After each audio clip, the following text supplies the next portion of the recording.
This is Agriculture Today. I'm Samantha Bennett with the K-State Radio Network. Ahead of us today on this Thursday's program, we start with senior economist with the International Grains Program at K-State, Guy Allen. He provides producers an in-depth look at the commodities market on a global scale by analyzing the latest WASDE report. He specifically gives valuable details on the global weather conditions and the continued strength in the U.S. dollar. Also ahead, Interim Department Head for the K-State Grain Science Department, Dr. Hulya Dogan, and two of her students, Senior in Bakery Science and Management Riley Smith and first-year master's student Andrew Dorsch, provide an overview of the one-of-a-kind department and the unique opportunities available to its students. We end with K-State horticulturalist Ward Upham. He closes out today's program by offering tips on determining when it's best time to harvest apples and pears. That and more is coming up ahead on Agriculture Today.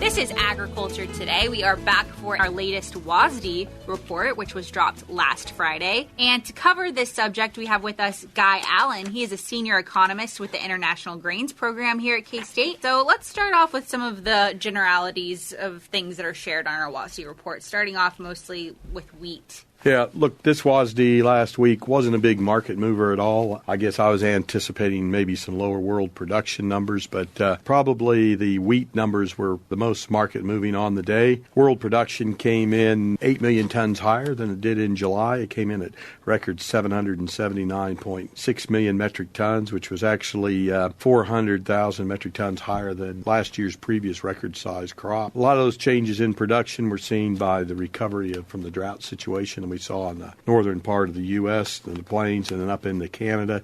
Canada's estimate was increased a further 1 million metric tons to 35 million metric tons. That's compared to last year's drought-stressed crop that was only 21.7 million metric tons. They also, not too surprising, increased Australia production. It was up 3 million metric tons to 33 million metric tons. That'll be one of the top 3 years record production in Australia. Concurrently, they increased Australia's exports by 1 million metric tons up to 25, as we see quite a bit of wheat coming out of Australia, as well as we're really stressing their port capacity down there. We've seen a lot of mobile and temporary shiploading facilities be set up around the country to get those last 2 years of large crops out of the country. And these alternative locations have sort of been really weighing on the exports and sort of causing U.S. exports of wheat to lag a bit behind expectations. India's production, which had been key, it was dropped 3 million metric tons to 103 million metric tons. That's 6.6 below last year. Export projections were dropped to 6.5 from 10. We had been looking at India to sort of replace some of that Black Sea wheat that has been tied up, particularly coming out of the Ukraine and somewhat from Russia being less accessible to the market. The other one to touch base on is the world's largest wheat producer, China. We actually saw USDA increase their production estimates 3 million metric tons to 138, which is 1 million metric tons higher than last year. They had their wheat exports at 9.5 million metric tons. I sort of expect that maybe to be a bit higher for reasons we'll talk about here in a minute with weather. Usage was up as well. This took wheat ending stocks down to 267.3 million metric tons. That's down slightly from last month's at 267 million metric tons and down from 276 million metric tons from last year, taking stocks to use to just under 34%. And look, we continue to tighten up this wheat balance sheet to the point, again, as I say, we're going to have to price wheat out of that feed ration.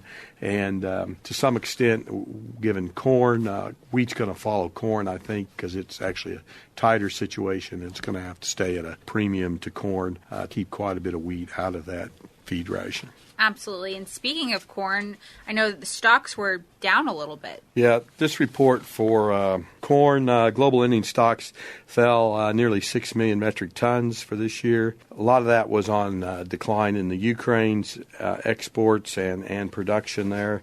We continue to watch that Black Sea and the Ukraine corn exports. It was actually raised a bit by 5 million metric tons as we're starting to work through some of those logistical situations, and we're starting to see a bit of grain move out of the Ukraine through those Black Sea ports, which is a good sign given the tightness of the global crop situation. Absolutely. And not much to speak about in terms of soybean production. Nothing really too surprising. The oilseed situation. August is a critical month for soybean production in the U.S. particularly, with the U.S. and Brazil being the two biggest producers and exporters. So I sort of look to that September report next month when we'll have some actual survey numbers come into that. And I think we're going to see some adjustment in global production numbers around the world. Absolutely. So a bit more stability in what we can anticipate hearing from them. Yeah, I think we'll see some adjustments in there. If you just to run around the world, some of the areas that are concerning me, obviously western U.S. corn belt and soybeans, we've been experiencing continuing dry weather as this La Nina situation continues to persist. And my colleague Dan speaks to that regularly, and I think we're quite across that. Other places in the world, Europe is probably the biggest concern at the moment.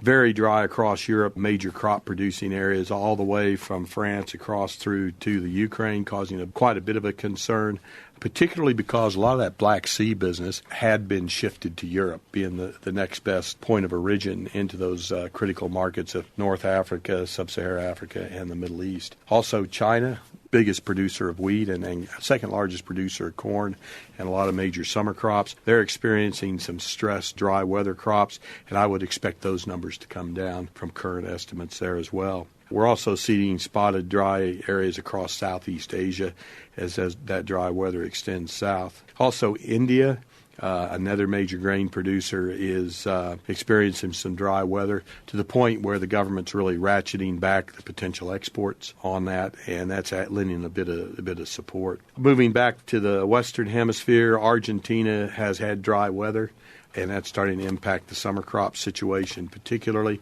So I wouldn't be surprised to see those 5 or 6 markets around the world, USDA bring those production numbers down, which I think in September will lend some additional support to prices. Absolutely. We talk a lot about the negative sides of global weather, experiencing some things like drought. But last time we spoke, I know Australia had really good growing conditions. Yeah, looking around the world, as I mentioned earlier, Australia's winter crop production, they'll be harvesting wheat here starting in October. They're expecting it'll be one of the top 3 crops. They've had the last 2 years have been their best and second best record crops.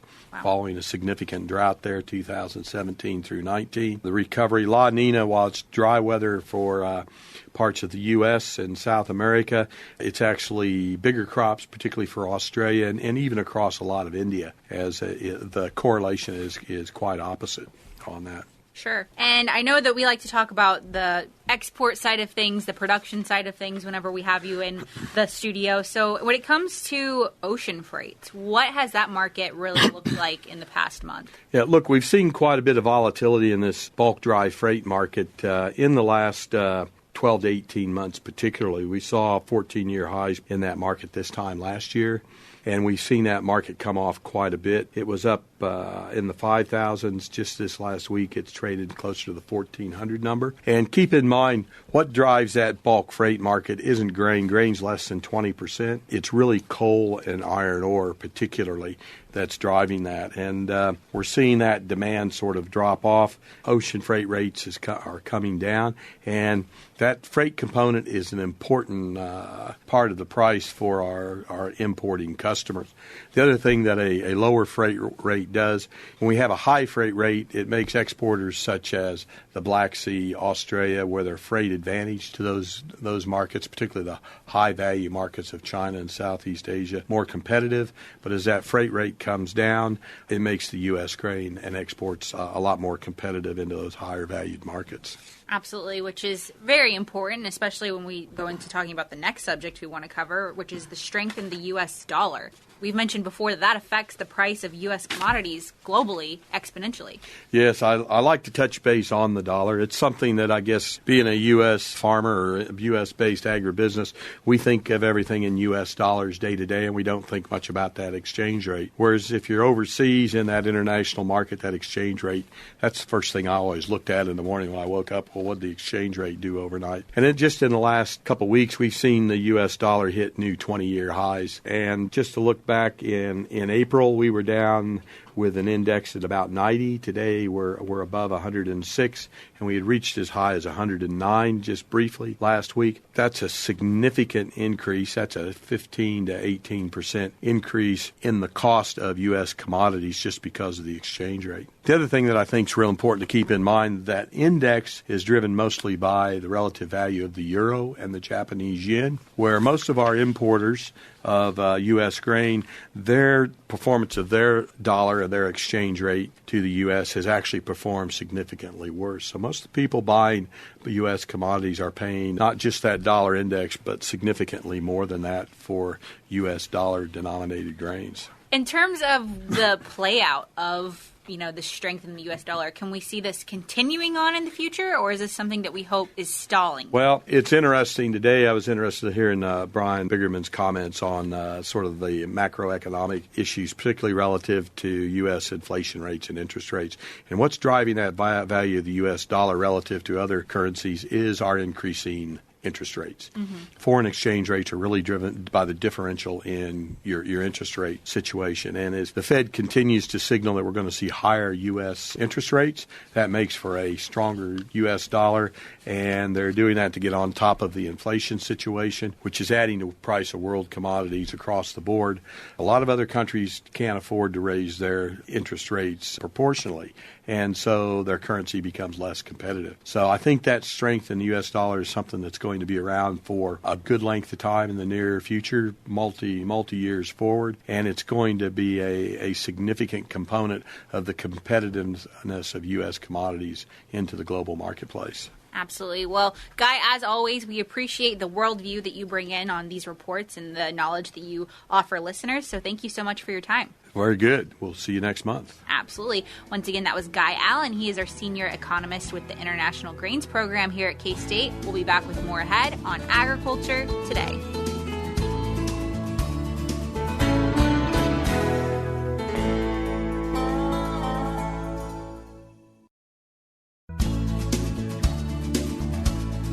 This is Agriculture Today. We are back with another departmental highlight here in the College of Agriculture at K-State. And today we have individuals joining us from the Grain Science Department here at K-State. And those individuals are Dr. Hulya Dogan. She is the Interim Department Head. And we also have with us two students. We have Riley Smith. He is an undergraduate, a senior in the Bakery Science and Management program. And Andrew Dorsch. He is a first-year master's student in Grain Sciences. So thank you guys for joining us today. Thank you for having us. Absolutely. So we're going to start with just general information about the program itself. What does the Grain Science program here at K-State really include? Yeah, it is very unique. We always want to distinguish ourselves as in College of Ag.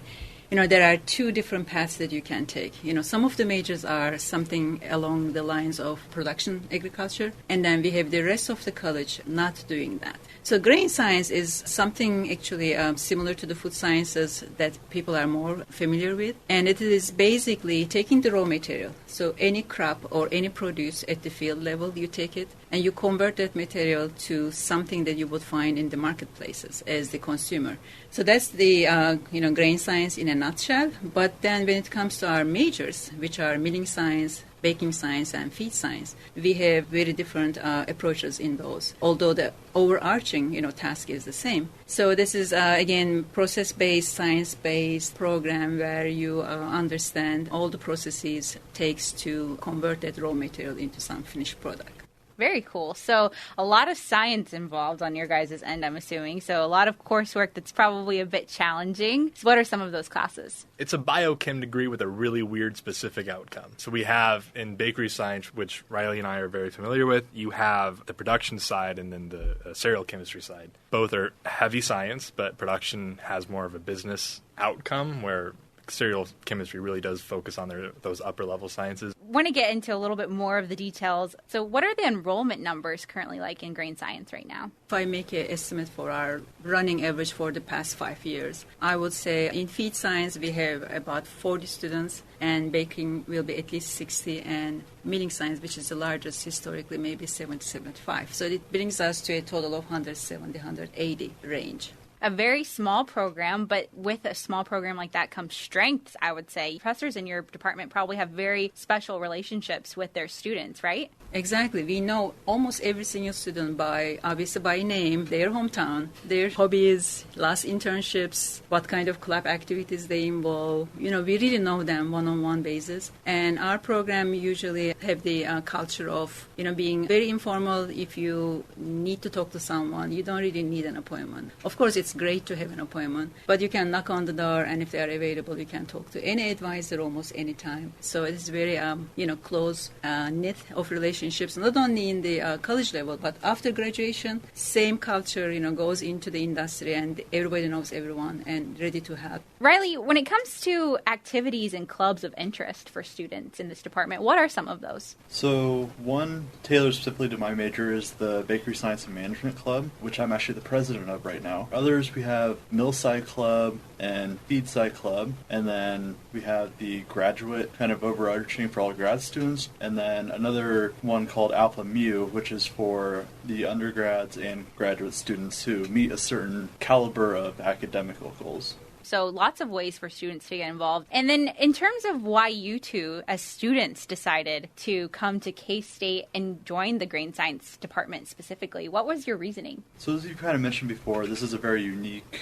major. And it's so unique that it's the only one in the whole United States that tailors to bakers and millers alike. So it really does narrow down to, if you want to go in this is the best place to go for it. My path was a little more weird. I'm third generation here at K-State, but I'm from out of state. I'm a Colorado guy. But I came when I was 12 years old to open house, and every open house, K-State, Bakery Science specifically, puts on a pretzel making demonstration. And I made a pretzel when I was 12 years old. And that was really, really awesome. And then when I started looking at schools when I was like 17, 16, whenever you start looking, I came into an Ag Experience Day and actually sat in Dr. Dogan's class. And she picked me out, and I remember she came up to me, and I was super scared. I was like 17 in a college course. And it was one of the most frightening experiences of my life. But it was also, everybody was so nice. Dr. Dogan was really nice. And I fell in love with the campus and the people. And so it made my decision really easy. And now here I am 5 years later, still at K-State, so. Yeah, let's talk about that a little bit. So you got your undergraduate degree here, your bachelor's, and you were like, I can't stay away. I want to stay for a master's too. What was that process kind of like? A lot of outside influence. I had an internship with a company who was pushing to be more involved with research in K-State, and my boss, who was also Riley's boss this summer, so we both know her very well, Dr. Cropper, was pretty pushy.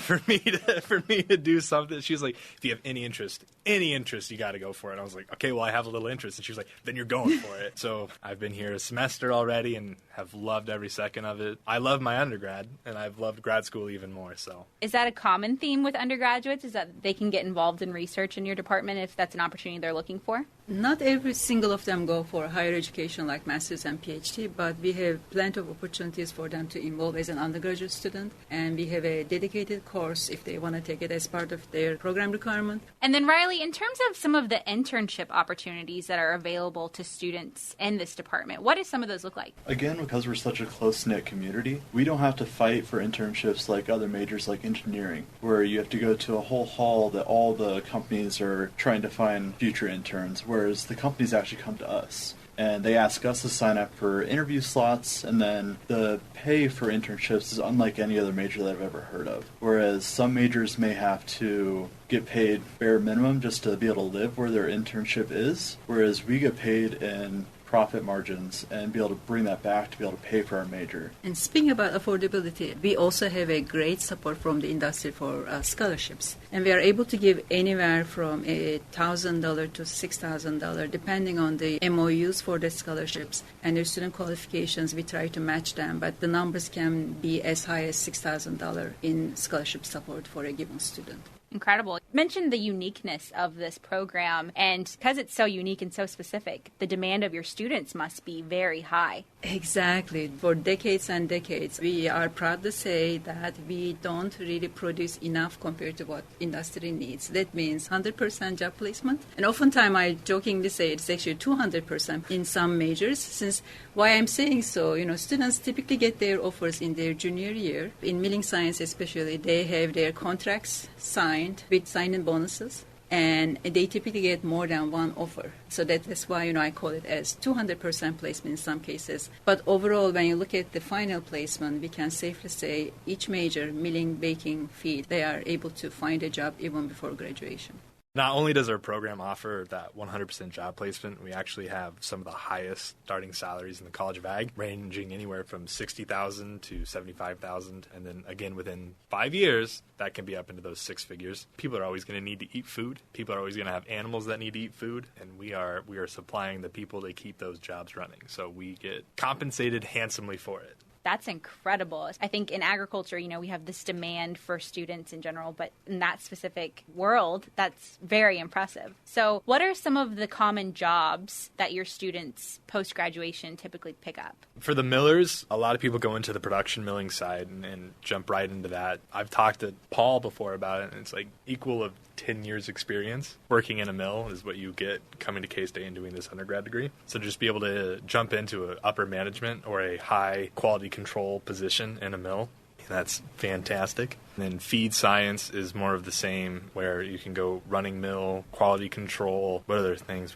for feed? They focus on animal nutrition, and they come up with the ration plans for different, kind of animal needs. They also do food safety. Feed safety is a big topic. So there's a great interest on maintaining that quality. For the baking side of it, you have kind of like the millers. You can go on the production side and work in a wholesale bakery, and most often not, your head part of that bakery running the day-to-day operations, and people management skills come a huge part of that as well. Then you can go the science route of research and development and work in the actual corporate side of things and develop those formulations and fix problems that may arise.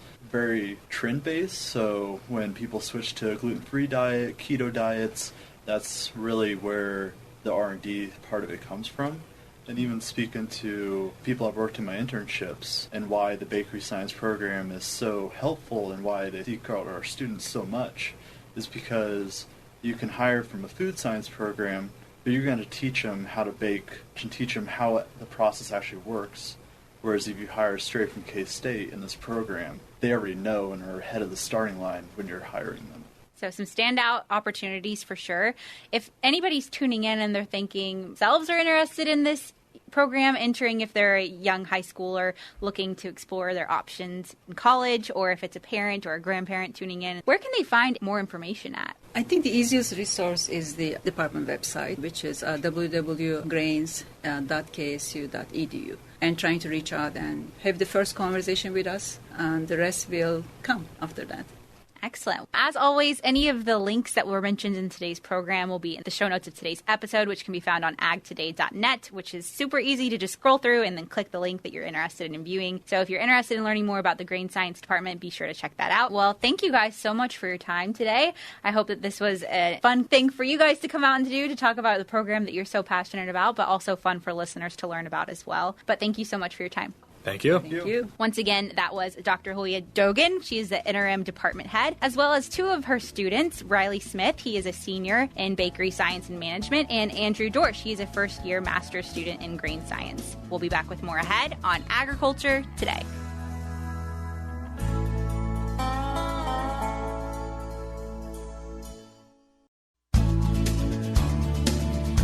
This is Agriculture Today. Along with Samantha Bennett, I'm Jeff Wickman. Experienced apple and pear growers typically know when it's about time for harvest. However, harvest times can vary. As a result, K-State horticulturist Ward Upham says there are some proven ways to tell when it's time to harvest apples and pears. Ward, I suppose it depends on what type of apple that you have, but it could be time to harvest. That's right. We have some apples, such as Lodi, that'll actually mature in July. Others, such as Arkansas Black, you're looking at November. Arkansas Black is kind of a weird variety anyway, because if you eat it right after you harvest it, it's usually not very good. It has to be in storage about a month, and then the flavors really start to come out at that point. But it all depends on the variety and when you should pick them. And what do we look for then as part of that picking process? One of the things that I really look at is that color right where the stem attaches to the apple. You know, you can have green apples, you can have red apples, but right where it attaches, that's going to turn kind of a yellowish or tannish color when that apple becomes mature. And so that's one of the first things I look at. And that will impact the flavor? The maturity impacts the flavor. And so, yes, that's one of the first things you look at. But there are other tests you use as well. And so once you see that, it's a good idea to cut the apple in two and take a thin slice and hold it up to the light. If you see any greenish tinge in that flesh, it's still a little too early. You need to wait until all that greenish is gone. And then also, while you have it cut open, look at the seed color. If it's white, you're too early. It should be that brownish color of a mature seed. And the last thing is flavor. That's always the last test. And so if it tastes like it should, you know you've got it at the right stage. So you're going to have to sacrifice one apple to probably save a bunch. That's right. There's really no other way to do it to be absolutely sure. But if you start off with that change in color right where the stem attaches, usually you're going to be right on. And will apples continue to mature after they've been picked? If they're close, you're going to be okay. Like if you taste it has a starchy color, you're way too early. At that point, you really need to leave them on the tree. Pears are also up for harvest? They are. Again, it depends on variety. But the thing with pears, the big thing about pears is you don't pick them when they're mature. You pick them early. If you wait until they're yellow on the tree, there's two things that usually happen. Pears ripen from the inside out, and you're often going to find a lot of pears that are mushy in the middle. The second thing you get are they tend to be gritty. If you pick them a little bit early, then you can avoid both those problems. And so you need to know what to look for in order to know when to pick them, because you can pick them too early. So what are the characteristics then? What are we looking for? First thing I look for is the color of the lenticels. Now, the lenticels are the breathing pores of that fruit. If you look at an immature fruit, you see little white specks all over the fruit. When those specks turn kind of a brownish color, a tannish color, that means you're getting to that stage where it's going to be close to mature. Also, you look at what we call the ground color, and that's the normal color of the fruit. If it is really immature, it's going to be that bright green. When it turns kind of a yellowish green or a lighter green, you also know you're getting close to when you can pick that. The last thing that you look for is, again, that taste. And so if it tastes right, it is right. Also, when it's mature, you can lift up that fruit and give it just a little twist. They'll come right off. That's really what I use. I look for those other things, and I give that fruit a little bit of a twist. If it comes off, it's ready to go. I guess a lot of people are going to know just kind of based on when their fruit typically matures. Yeah, and you learn that over the years. So you start knowing, well, I better go out and check those fruit. You still have to check them because it varies from year to year, but at least you know about the right time. As a matter of fact, when you read varieties, they'll often tell you the time between flowering and fruiting. And if you keep track of that, that gives you a general idea, but it's not exact. You know, you can't count those number of days, say that's the day I'm going to harvest, but it gives you an idea. Anything we need to do post-harvest? Well, with the pears, it's a good idea to throw them into cold storage, not freezing, but like a refrigerator. That actually helps increase the quality of the fruit. And so leave them in for about a month and then pull them out and ripen them at room temperature. So when you pull them out, they're still going to be not completely ripe because you picked them early. But at room temperature, they go ahead and ripen, and they'll be a high-quality fruit at that point. That's K-State horticulturist Ward Upham with information on harvesting apples and pears. More information is available from county and district extension offices and through the Horticulture newsletter. And that'll do it for this edition of Agriculture Today. For Samantha Bennett, I'm Jeff Wickman. This is the K-State Radio Network.